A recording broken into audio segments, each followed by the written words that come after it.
Y bueno, Vicente, ¿estás ahí? ¿Me estás escuchando? Sí, te escucho perfecto, Fede. ¿Cómo están? Perfecto, genial. Bueno, todo bien. Bueno, voy a hacer una pequeña introducción hacia quién es Vicente, que va a estar presentando cómo el cerebro transita entre estados de los circuitos a la energía. Vicente Medel es neurocientífico e investigador en neurobiología de sistemas de la Facultad de Ciencias Biológicas de la Pontificia Universidad Católica de Chile. Su trabajo se centra en comprender cómo la actividad cerebral, la energía y la neuromodulación interactúan para modelar estados cerebrales. Integra métodos como electroencefalografía, resonancia magnética y modelamiento computacional para estudiar el cerebro como un sistema dinámico y metabólicamente activo. Además de su labor científica, participa activamente en divulgación y formación académica en Latinoamérica, promoviendo una visión integradora de lo que es el cerebro. Bueno, dicho esto, Vicente, muchas gracias por sumarte, por participar, por estar acá con nosotros y te doy la palabra para que puedas iniciar. Ya, muchas gracias, Fede, por la introducción y gracias a todo el equipo de Neurotransmitiendo por la invitación. Estoy muy contento de estar acá. Voy a compartir pantalla. Denme un segundito. Bueno, todos ven mi presentación, ¿cierto? Sí, se ve perfecto. Ya, perfecto. Ya, bueno. Eh, bueno, nuevamente agradecer a todo el equipo de organización y comentarles un poco sobre mi recorrido en el estudio de la neurociencia y en la neurobiología y particularmente cómo llegué a esta idea de tratar de asociar circuitos, la funcionalidad de los circuitos neuronales con una reflexión más desde el aspecto más energético, metabólico del funcionamiento cerebral, que a veces se pone un poco entre paréntesis cuando estudiamos el cerebro, y cómo eso se asocia a estados globales de funcionamiento cerebral que subyacen a los posibles estados cognitivos que pueden emerger de él. ¿Ya? Yo soy el profesor asistente de la Facultad de Ciencias Biológicas de la Pontificia Universidad Católica de Chile en Santiago. Ahí estamos armando mi laboratorio.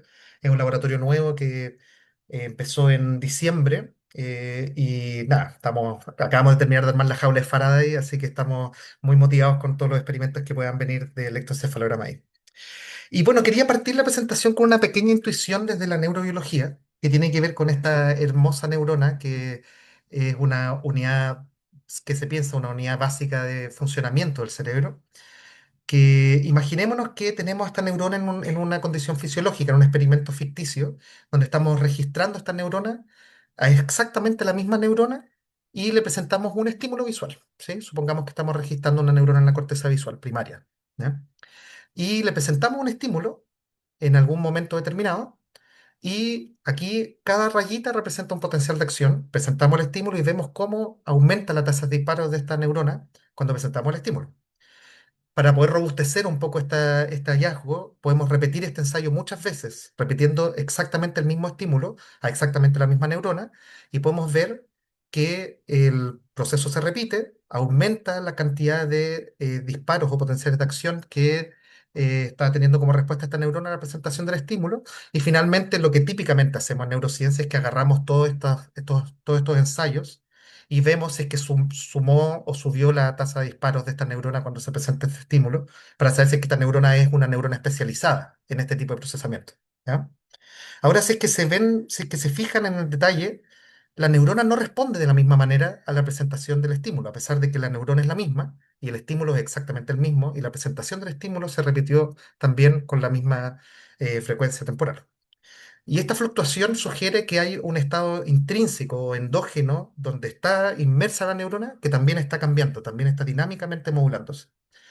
Lo interesante de esto es que lo podemos observar a distintas escalas, no solamente a nivel de una sola neurona, sino que también lo podemos estudiar y lo podemos observar en poblaciones de neuronas. Aquí son decenas de miles de neuronas que estamos observando simultáneamente, y podemos observar que a nivel poblacional ahora, ya no solamente individual, las neuronas pueden transitar entre distintos estados, ¿sí? Entonces designemos, por ejemplo, arbitrariamente que tenemos un estado A y un estado B, donde las neuronas están poblacionalmente un poquito más silenciadas y en otro estado B donde están poblacionalmente más activas. Ahí uno se puede preguntar, ¿cierto? Que esto ya empieza a ser muy relevante para la neurociencia cognitiva, si es que la neurona va a responder de la misma manera a pesar de que es la misma neurona, se queda responder de la misma manera cuando presentamos el estímulo en el estado A o en el estado B. Y aquí empieza a salir la idea de estos estados. ¿Qué son estos estados? Y esto es lo que en la literatura se conoce como un estado cerebral, que son estados que están definidos por un estado fisiológico del cerebro, que describe la variabilidad de niveles de actividad neuronal a lo largo del cerebro, describe también una característica fundamental, que es modulado intrínsecamente, independiente de la presentación del estímulo, intrínsecamente la neurona va cambiando su estado interno o el estado de la red va modulando el estado interno de la neurona, lo que hace que modula básicamente cómo el sistema va a responder fisiológica, cognitiva y conductualmente, ¿cierto? El animal no va a responder de la misma manera si es que yo presento el estímulo en un estado A o presento el estímulo en un estado B. Y otra característica fundamental es que esto es multiescala, ¿sí? ¿A qué nos referimos con multiescala? Imaginémonos el caso de que tenemos dos condiciones conductuales. Tenemos una condición conductual donde el animal está inconsciente, anestesiado, durmiendo, ¿cierto? Y hacemos un registro a nivel de neurona única, que esto vendría a ser un potencial de membrana, ¿ya? Estamos observando la fluctuación de la membrana de la neurona, que es símil, si es que quisiéramos hacer una metáfora, con si es que nosotros estamos registrando, por ejemplo, periodísticamente un partido de fútbol y vamos a entrevistar a una sola persona, ¿sí? Ahora queremos ir a una cosa un poquito más de circuito, ¿ya? Y ahora podemos hacer lo que es una población neuronal, un grupo específico de neuronas, donde ahora tenemos, donde cada rayita es un potencial de acción y podemos observar que en sueño o en inconsciencia las poblaciones neuronales empiezan a responder de una manera más o menos rítmica, ¿ya? Podemos ver que hay ventanas de tiempo donde están todas disparando y otras ventanas de tiempo donde están más calladas. Y ahora, manteniendo la metáfora, podemos registrar, podemos poner un micrófono afuera de todo el estadio y vemos cómo estas fluctuaciones globales de muchas poblaciones de neuronas o muchas poblaciones de individuos que están viendo el partido van fluctuando también, que también nos permite recapitular de alguna forma este estado cerebral en el que está el animal. Y esto va cambiando a lo largo de la escala espacial, pero se mantienen ciertos sellos o ciertas características específicas que se reproducen a lo largo de estas distintas escalas que también se pueden identificar como cambios en la dinámica poblacional, ¿sí? Si es que pensamos ahora en contraste a un animal despierto, así es como se ve el potencial de membrana, donde vemos que ahora ya no está rítmicamente fluctuando en este estado oscilatorio, sino que más bien está en un estado más desincronizado. Podemos ver las poblaciones neuronales y están de manera mucho más asíncrona, disparando los potenciales de acción. Y si es que observamos, por ejemplo, lo que vendría a ser como un electroencefalograma, esto tiene alta frecuencia y tiene un estado más típicamente que se llama más de alta frecuencia o más ruidoso, ¿ya? La pregunta que surge entonces es si es que nosotros podemos tener algún tipo de marcador fisiológico no invasivo que nos permita recapitular estas propiedades multiescala que representan estos estados cerebrales, ¿sí? Como si es que podemos capturar, por ejemplo, aquí tenemos un potencial de membrana en la línea negra y un potencial de campo extracelular, conocido como el FP, pero es más homologable también al electroencefalograma. Podemos ver que en un estado de vigilia tranquila, hay un estado oscilatorio que después cuando está en un estado atento, un estado cerebral intrínseco que empieza a estar el animal en un estado más de exploración, hay una desincronización del electroencefalograma. Entonces, es que nosotros podemos tener algún tipo de sello o característica electrofisiológica que nos permite interrogar estos estados cerebrales, ¿sí? Y bueno, típicamente un flujo de trabajo típico que existe en el electroencefalograma es que nosotros podemos hacer una descomposición de frecuencia de estas señales, ¿sí? Nosotros típicamente asumimos que el electroencefalograma es una suma total de las oscilaciones o de las distintas frecuencias de las cuales podemos descomponer la señal del electroencefalograma, que típicamente se vería como una cosa así, ¿ya? Esto sería un espectrograma, que es la transformación de frecuencia de estas señales, y si es que nosotros solamente moviéramos, subiéramos o bajáramos la oscilación alfa, esto se vería más o menos así. En negro es la señal cruda del electroencefalograma, en azul aquí vemos cómo sería un filtrado de solamente la señal alfa que sube o baja, ¿ya? Pero en la práctica, lo cierto es que no solamente se cambian dinámicamente las oscilaciones en el electroencefalograma, sino que también hay otra característica que es un poquito menos estudiada, a pesar de que está más estudiada en los últimos años, pero históricamente no ha sido muy estudiada, que tiene que ver con esta dimensión que no es oscilatoria, sino que es más bien aperiódica, que no responde a un periodo o a una oscilación en particular, sino que más bien todas las bandas de frecuencia están conjuntamente cambiando dependiendo del contexto intrínseco en el que esté el animal. Lo que nosotros hemos tratado de estudiar y lo que nos hemos dado cuenta es que es este componente aperiódico, que se le llama también comúnmente como el uno partido en F del espectro, que es este componente aperiódico que cambia mucho en relación a los estados cerebrales, ¿sí? Por ejemplo, aquí este es un trabajo que publicamos hace un tiempo, mostramos cómo una diferencia fundamental en el electroencefalograma del mono, del macaco y del ratón, Mus musculus, cambia esta pendiente del 1 sobre F, esta característica periódica que permite reproducir de manera muy simple las diferencias en el estado cerebral en el que está el animal. Incluso llegando a ser, por ejemplo, en el caso del ratón, dos distribuciones que son completamente diferentes, ¿sí? Eh, También en un trabajo que publicamos un tiempo en Nature Communications, no solamente en estados tan gruesos como anestesia y vigilia se puede observar cambios de este tipo, sino que también en transiciones de cerebrales y de estados de conciencia incluso, como por ejemplo la transición que ocurre entre el sueño, el despertar y después la vigilia, ¿sí? Podemos nosotros empezar a reproducir un poco estas fluctuaciones del estado cerebral a través de este marcador tan simple como el componente periódico del espectrograma. Ahora, por supuesto, ahora uno tiene que preguntarse, perfecto, supongamos que tenemos un buen marcador de estados cerebrales, ¿cómo es que estos estados cerebrales son modulados? ¿Qué está ocurriendo intrínsecamente en el sistema que está haciendo que el sistema transite a un estado cerebral distinto? ¿Y qué tipo de mecanismos biológicos están favoreciendo, facilitando esas transiciones? Y ahí nosotros hipotetizamos que hay ciertos neuromoduladores, específicamente la noradrenalina, que podrían estar facilitando la transición a este estado. Y para esto hicimos un trabajo relativamente simple, que es usar un fármaco, ¿ya? Que es la dexmedetomidina, que normalmente es un sedante, que se usa acompañado con otros anestésicos como el propofol para hacer operaciones clínicas. Y la dexmedetomidina tiene una particularidad que apaga una estructura del cerebro que se llama locus ceruleus, que es una de las estructuras principales que contiene la mayor cantidad de noradrenalina en el sistema nervioso. Y si es que nosotros movemos y manipulamos la dexmedetomidina, lo que tenemos, fíjense, es un cambio oscilatorio no muy pronunciado, pero este componente periódico cambia drásticamente, ¿sí? Y no se puede reducir este cambio a un solo nivel de oscilatorio o a una banda de frecuencia en particular. Si es que nosotros hacemos estadística, este cambio con la dexmedetomina, vemos que casi todos los electrodos cambiaron significativamente este estado cerebral, lo que es consistente con la idea de estado, ¿cierto? Difícil sería justificar que solamente cambian dos, tres electrodos, ¿cierto? Para mencionar que esto es un cambio en el estado global. Y también con dexmedetomidina ocurre algo bien curioso, que en el proceso de transición a la sedación, los sujetos reportan fenomenológicamente hablando distintos estados también.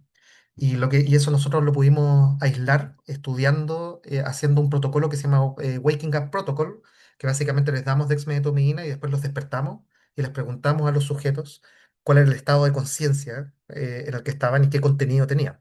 Y de esa manera pudimos distinguir distintos estados, uno que era vigilia, ¿cierto? Pero otro en que el sujeto está sedado, pero sigue escuchando estímulos sensoriales del mundo externo.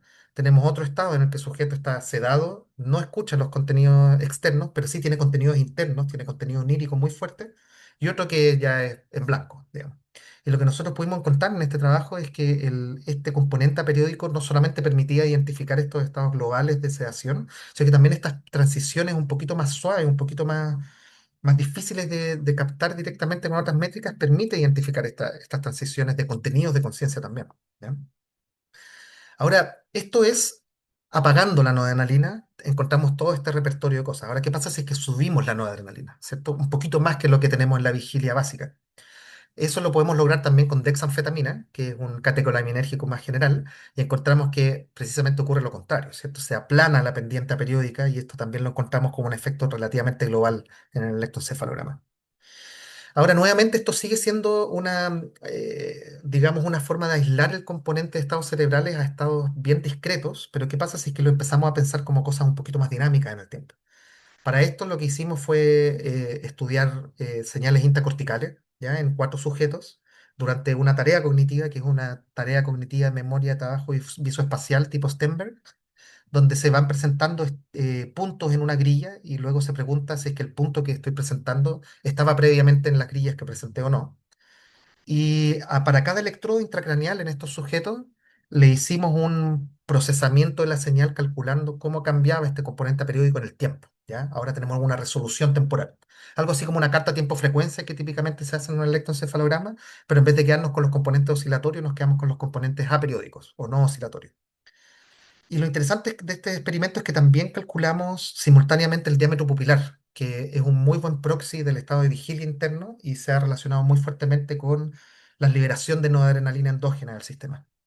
Y lo que encontramos es que había una relación muy fuerte entre cómo cambiaba este componente periódico y la dilatación pupilar eh, de manera transiente. Digamos, cuando la dilatación pupilar ocurría de manera transiente, cuando había reclutamiento atencional, el componente periódico subía fuertemente, lo que permitía identificar, ¿cierto?, que ahí puede haber una relación dinámica temporal o un acoplamiento dinámico temporal entre estos sistemas que podrían estar facilitando la transición entre estados cerebrales.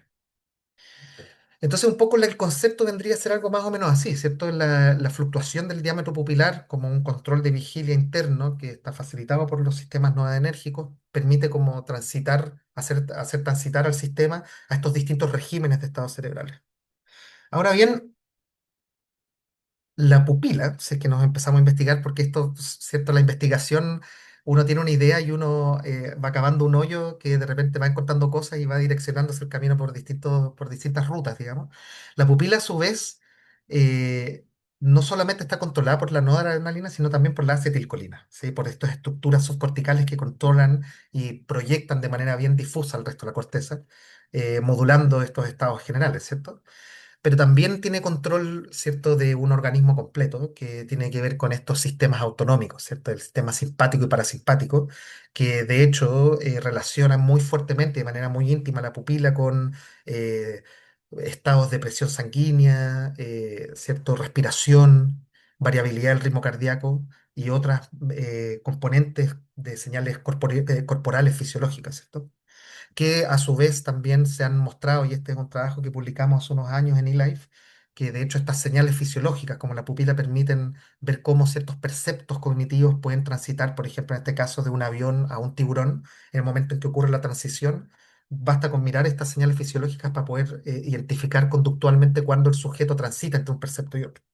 Entonces, de todas maneras, también acá nos estamos empezando a conectar no solamente con la idea de estado cerebral, sino que el estado cerebral parece también estar controlado por señales fisiológicas corporales globales también, ¿cierto? Lo que nos lleva inevitablemente a preguntarnos sobre la idea del metabolismo, ¿sí? El metabolismo tiene este componente súper particular del cerebro. El cerebro pesa solamente un 2% del peso total corporal, pero ocupa más del 20% del budget energético diario, ¿cierto? Lo cual es desbalanceadamente un consumo altísimo. Y volviendo un poco a aquellos que vienen de la biología o la bioquímica, volviendo un poco a esas clases básicas de metabolismo, nosotros sabemos que la fuente principal de energía de las neuronas es el ATP, y el ATP se consigue, digamos, fácilmente se sintetiza a través de glicólisis, principalmente de la glucosa. La glucosa suministra en más del 95% del ATP que se usa en el cerebro, ¿ya?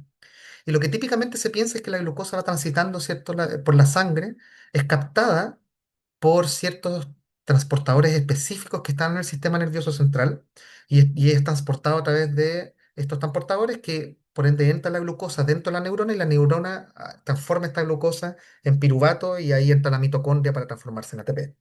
Y normalmente lo que se encontraba era que la cantidad de glucosa que se convertía en piruvato, que eso se llama glicólisis, coincidía con la tasa de piruvato que se convertía en ATP. Pero eso no era siempre el caso, porque habían algunos estados, y eso experimentalmente era bien curioso cuando se estaba estudiando esto hace unas décadas, que en estados de alta actividad, como por ejemplo cuando las neuronas están muy activas, esta tasa de conversión no coincidía.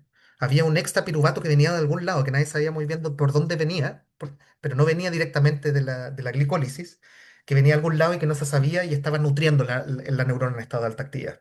Es decir, en otras palabras, en un estado de alta actividad neuronal, la neurona necesita una extra energía que no proviene directamente de la glicólisis neuronal.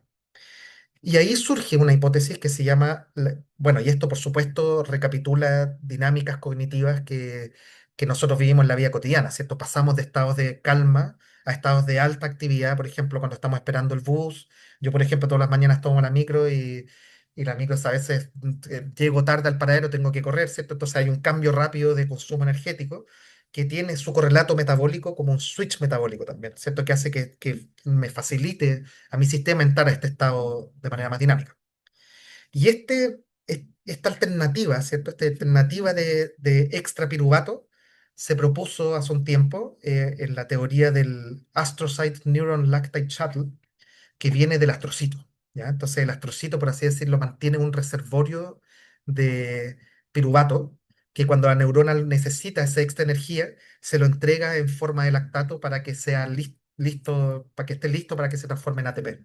¿Ya? Entonces, cuando la neurona entra en un estado de alta actividad, se libera lactato astrocítico para que consiga ese extra ATP. ¿Ya? Suena un poco enredado, pero voy a tratar de aterrizar la idea y conectarlo con lo que estaba diciendo antes. Entonces, acá, bueno, básicamente para el nivel de preguntas que estamos trabajando nosotros, esto es súper útil porque el astrocito es un sistema, es una célula en el sistema nervioso que es profundamente metabólico y sustenta procesos metabólicos y vasculares en el sistema nervioso. Entonces nos permite esa conexión, esa puerta de entrada para el sistema metabólico general del cuerpo, para los sistemas vasculares y su conexión con la actividad neuronal. Y trabajos muy interesantes han mostrado que este lactato que se libera a través de los astrocitos modula la excitabilidad neuronal muy fuertemente. Y nosotros hicimos un trabajo de simulaciones computacionales. Estos son unos modelos que se llaman Integrate and Fire, que permiten recapitular lo que es una señal del electroencefalograma, ¿ya?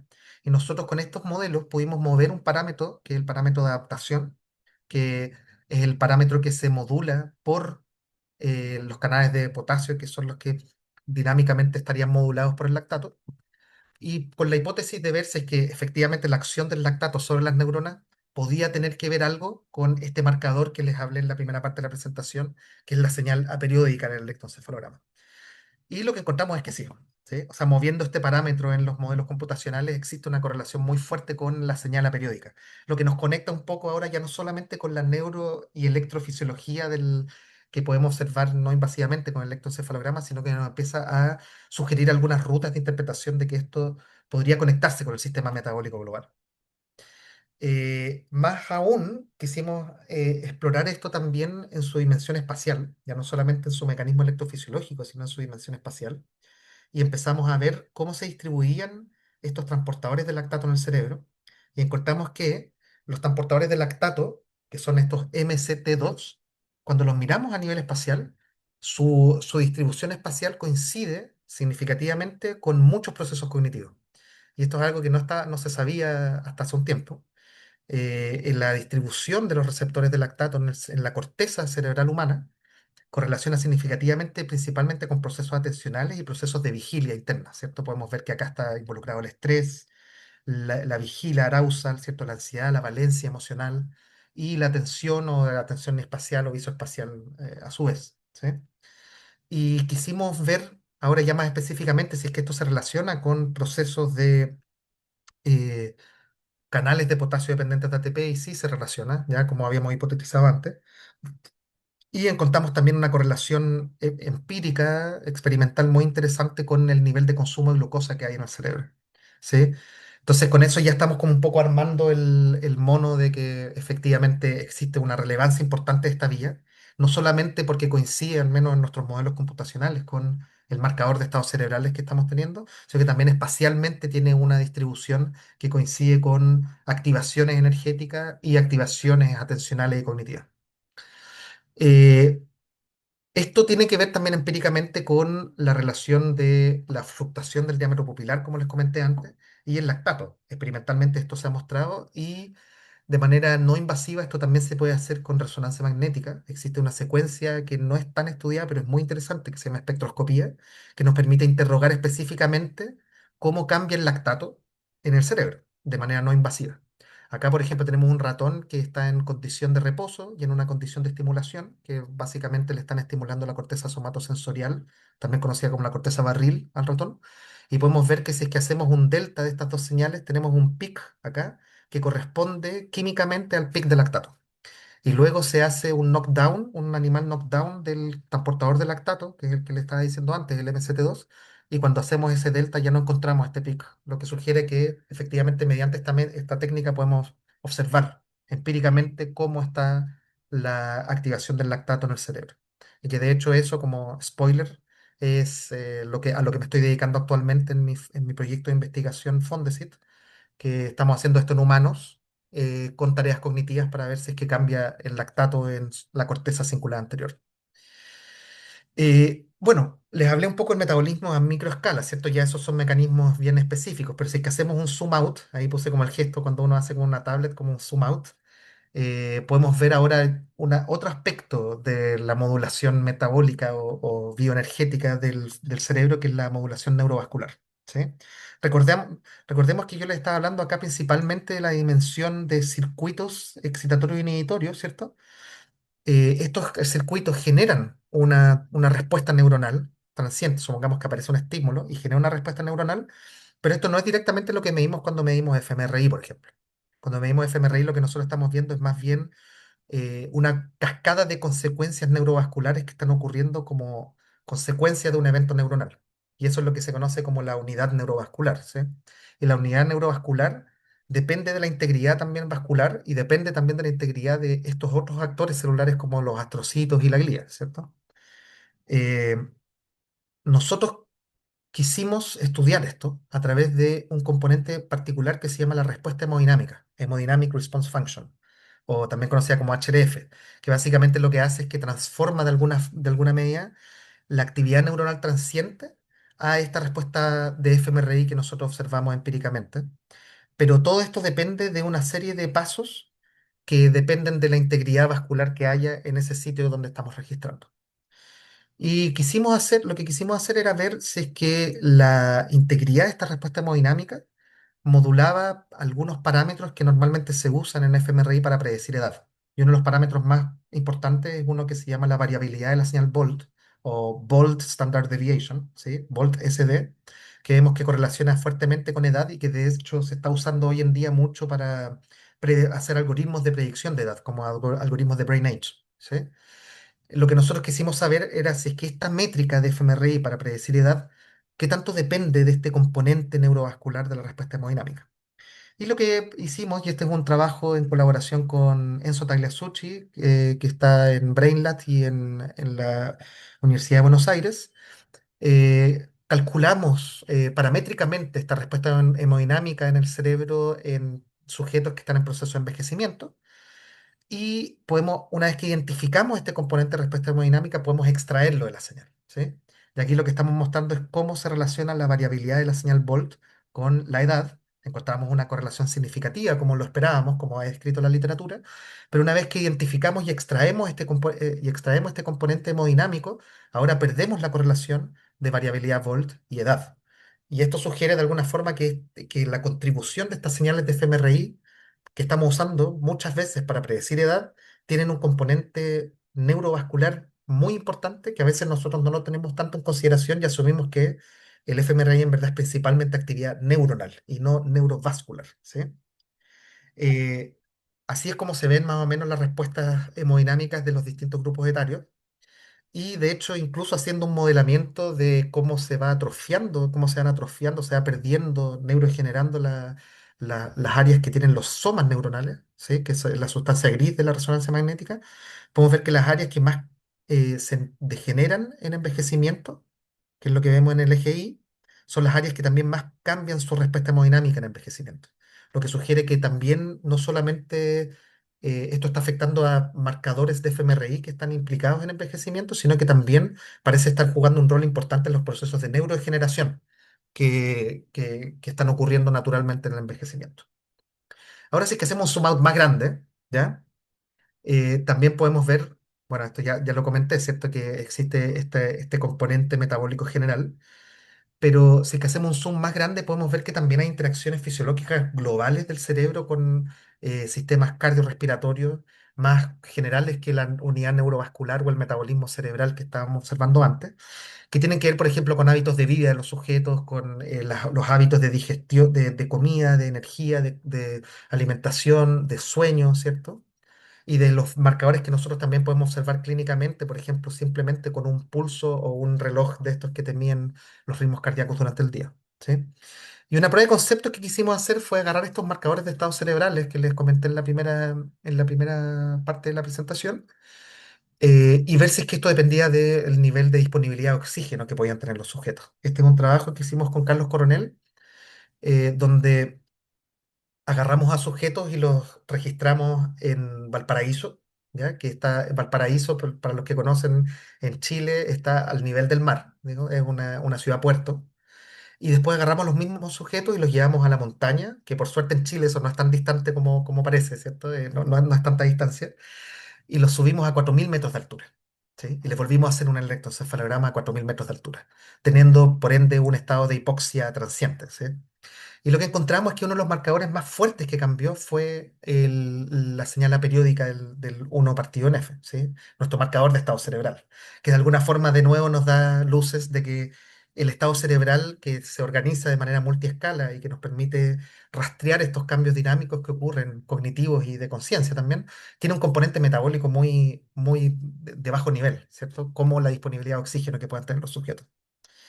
También encontramos que manipulaciones, por ejemplo, en términos de dieta, por ejemplo, o disponibilidad de algunos metabolitos, como en este caso lo que hicimos, un experimento, usamos datos abiertos de un experimento donde los sujetos pasan por un ayuno de toda la noche y después se les da un bolus de glucosa o un bolus de cuerpos cetónicos para que el sistema entre en un estado de ketosis aguda. Y encontramos que uno de los marcadores que más cambian, no oscilatorio, sino es particularmente aperiódico y nuevamente es esta señal 1 partido en F que cambia también, ¿cierto? Sugiriendo que también estas manipulaciones metabólicas facilitan a la transición entre estados también, ¿cierto? Y que incluso hay algunos grupos en el mundo, algunos laboratorios que están proponiendo que incluso puede ralentizar el proceso de envejecimiento cerebral. Yo no iría tan lejos, ¿cierto? Yo creo que hay que hacer más experimentos para poder hipotetizar eso, pero es definitivamente una hipótesis que es interesante explorar. Y luego otro marcador que tenemos a nivel de cerebro general son las lesiones de sustancia blanca, que son lesiones que ocurren naturalmente en el envejecimiento. Son pequeñas manchitas que se pueden ver de agua libre que aparecen en el cerebro, que aumentan mucho con la edad. Y lo que nosotros hemos encontrado es que estas estructuras que tienen el control de la vigilia y el control noradrenérgico global del sistema nervioso, como el locus coeruleus, es una de las estructuras subcorticales que mejor predice la aparición de estas lesiones durante el envejecimiento.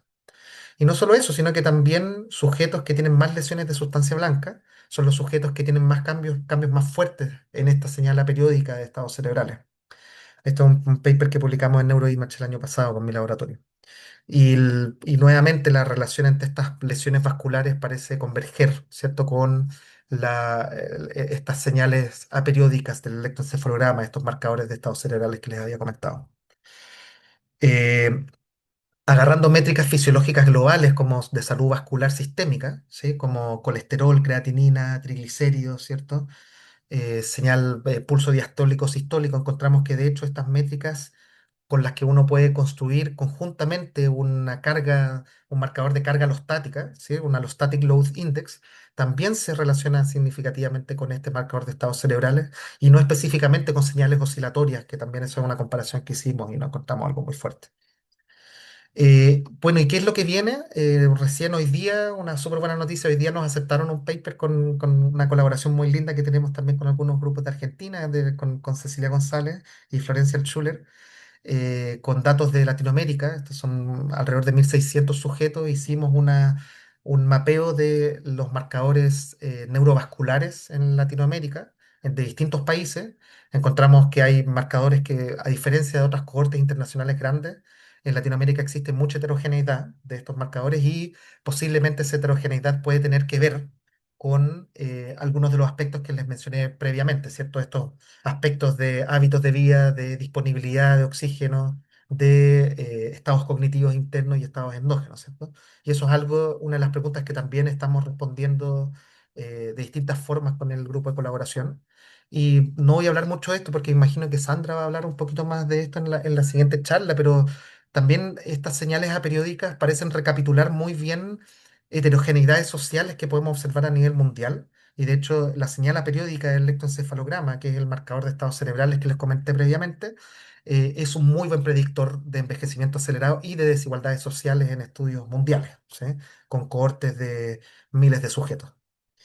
Eh, y bueno, ya para ir cerrando, en resumen, los estados cerebrales no son estáticos ni son homogéneos, sino que emergen de una dinámica continua y esta dinámica está modulada por múltiples sistemas y particularmente los sistemas neuromodulatorios intrínsecos del sistema nervioso y por las demandas cognitivas, ¿cierto? Y para todos estos sistemas, todos estos sistemas para poder modularse y para que la dinámica sea modular requieren energía. Y energía yo me refiero aquí a energía metabólica, ¿sí? Y estos estados energéticos del cerebro se arman conjuntamente también con el estado del cuerpo. A algunos les puede sonar esto familiar con lo que son las teorías como corporizadas o encarnadas de la cognición. Lo que me gusta pensar a mí es que estamos tratando de dar algunas luces de interpretaciones más neurobiológicas, de mecanismos biológicos que pueden eh, facilitar esta relación entre la cognición y el cuerpo para precisamente generar esta cognición corporizada que sabemos.